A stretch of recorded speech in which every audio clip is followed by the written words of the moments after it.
Up next, we have Debbie Hammond. Do you want this one or that? Up to you. Okay. Thank you. I'm not going to be dancing. Hi, I'm Debbie Hammons. Whoa. And wasn't she darling? I just loved her. That was fantastic. As means of introduction, I was working on my capstone, and George Valent was my advisor.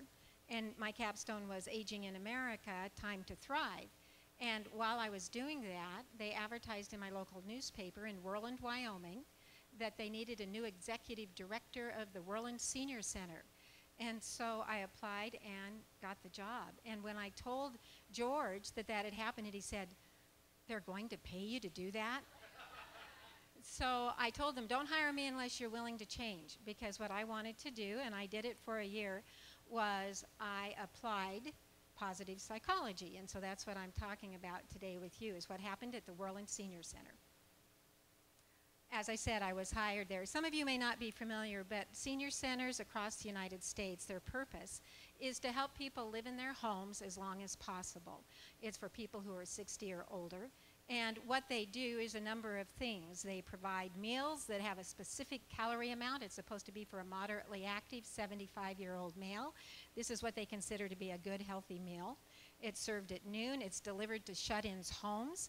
And it's also served at the community center. And as you know, being with other people is as important as not smoking. And so I consider the social aspect of the meals a really critical factor. But as you can see from this slide, these are people that were playing pinochle, and this is what the center was like when I went to work there. Of course, my goal was to show them that positive psychology makes a difference. We start with happiness is contagious. I changed the hiring policy. That's the first thing that I did. And that was to say that the people who were hired, you may be hired to be a receptionist, a cook, a janitor, but your number one job was to interact well with people and to make them happy. When I changed that policy, what I found was that the people that we hired, they were no longer just cooks. It was, I want to make these people happy who come to the center, and so I'm going to cook just for them.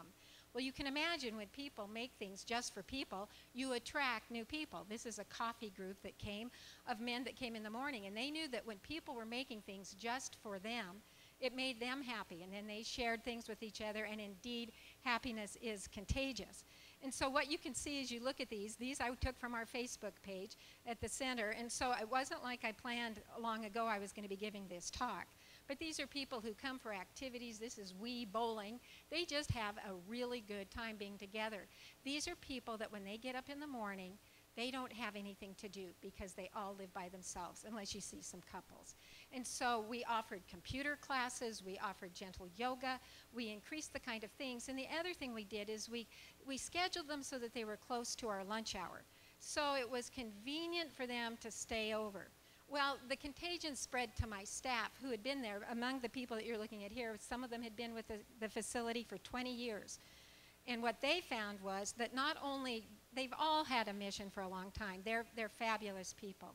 But their mission was, let's make this place as good as we possibly can. Well, as you can imagine, in Worland, Wyoming this last winter, we had minus 30-degree weather for many days. They're out sprinkling salt so people don't, break their legs coming to the senior center. And so when you have that kind of weather, we decided we've got to have as many parties as possible. So we, it's 30 below, but come to the senior center and get laid. That's so we had Caribbean cruise nights, we had Hawaiian things, we had pool parties, and of course, as you all know, and as everybody's had in their talks today, other people matter. When George Valent first heard that I was going to do this, he said, Debbie, you're going to have some not positive psychology moments. You're going to have some good old-fashioned psychology. And in fact, people would walk in the door and say, I'm depressed. What can I do? And so we had many things in which we involved them. One of them was for vets. These are World War II veterans, which we honored in our community, packed the house. And so among these people is a gentleman I want you to meet named Bert Snyder. Bert was a survivor of the Bataan Death March. For those of you who are not historically aware of what happened in the Bataan Death March, 60,000 Filipinos and Americans were marched, and many of them died. Well, Bert survived, and he inspired us every single day. That's his wife, Elsie. Bert passed away But Elsie had a place to get up to every morning and come to, and that was to the Worland Senior Center, because she knew that we appreciated her, we loved her, and we wanted her there. But something we did for Elsie and for everybody else is we prolonged their pleasure. So we started a salad bar. Well, of course, as you could see from the first meal you looked at, the meals weren't what you and I would call appetizing. And so by adding a salad bar, I just thought I was going to increase what they enjoyed eating. But in fact, what it did is it gave them an additional hour in which to be social. They came, got their salad, and visited. We also, do you remember the idea of appreciating is that if you do it in little tiny bites, you know that after 3 bites you've run out? So we had a big Fat Tuesday party in which I made everybody eat little bites so we could appreciate it. And of course what happened was, as you can see, we made people very happy.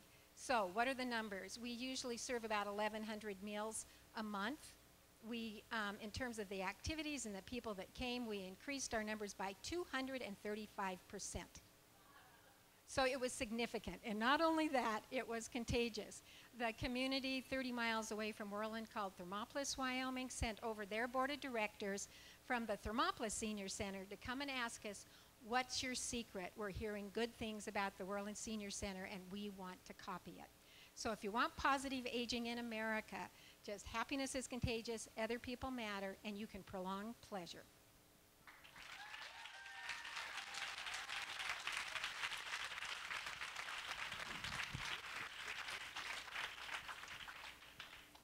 Questions for Debbie? Yeah, Carolyn.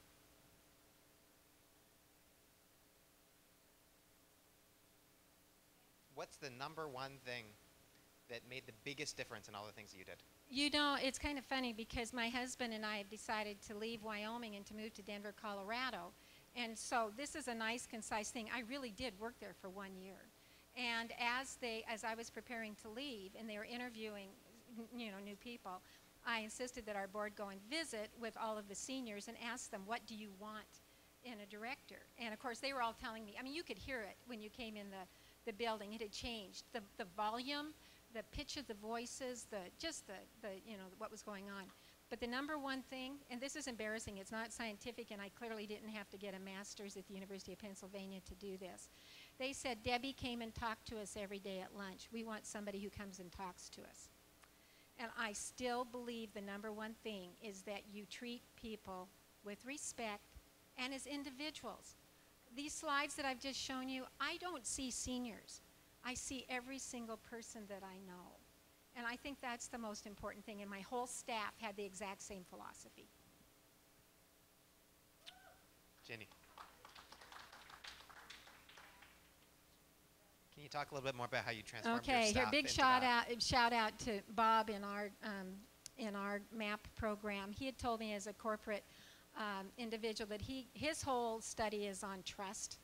And so this is really ironic. The one class that had no meaning for me, I thought, was Meredith's.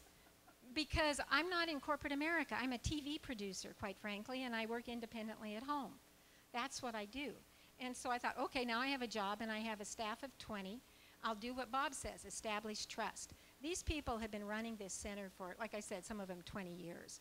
And so I went in and I respected them and said, tell me what you've been doing. I said, I've been hired as your director. You've been doing this for a long time. My job is to make your job easy. So tell me what I can do to make your job easy. And then I flat out told all my directors, I said, no more hires unless people are outgoing and will interact with the seniors. I don't want them just serving food. They are going to be dealing with people and going to be outgoing. So I think does that kind of, and it worked. I mean, I was surprised, like I said, and I started paying attention. I mean, everything that Meredith taught us, like, oh, I better pull out that book again. Yeah.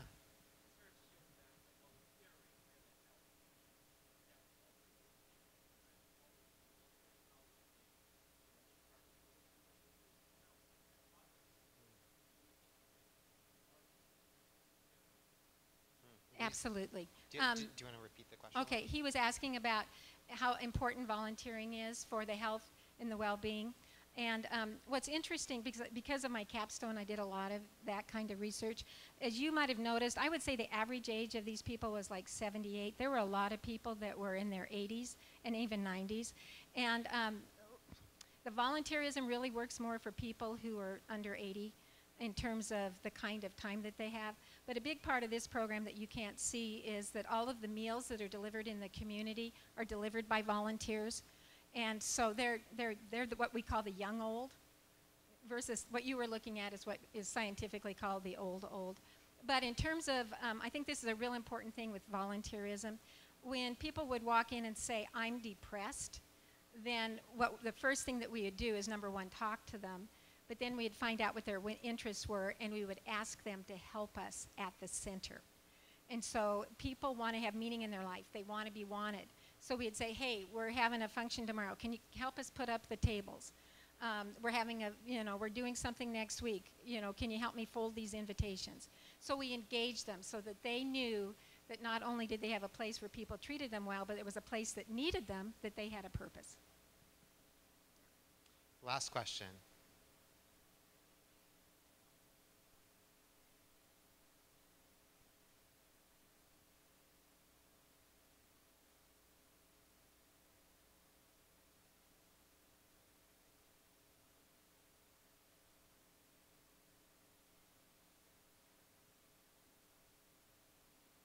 Questions related to spending time with your age group versus intergenerational. That would have been in year 2. Actually, you can imagine, I came into this place and I had so many ideas of things that I wanted to do. A big one was that there was a learning center right next to us, an after-school program, and I was going to set up a deal and I was going to do volunteers in the school. I was going to say, come have cookies with Grandma. We have a kitchen staff. They can make homemade cookies, so those kids going to the learning center could start at the senior center, have their cookies, read with Grandma and Grandpa, and then go over to the learning center. There's real natural things that you can do. But it took me a lot longer to establish the trust and quite frankly, work in the kitchen. That took a lot of time. Thank you so much, Debbie.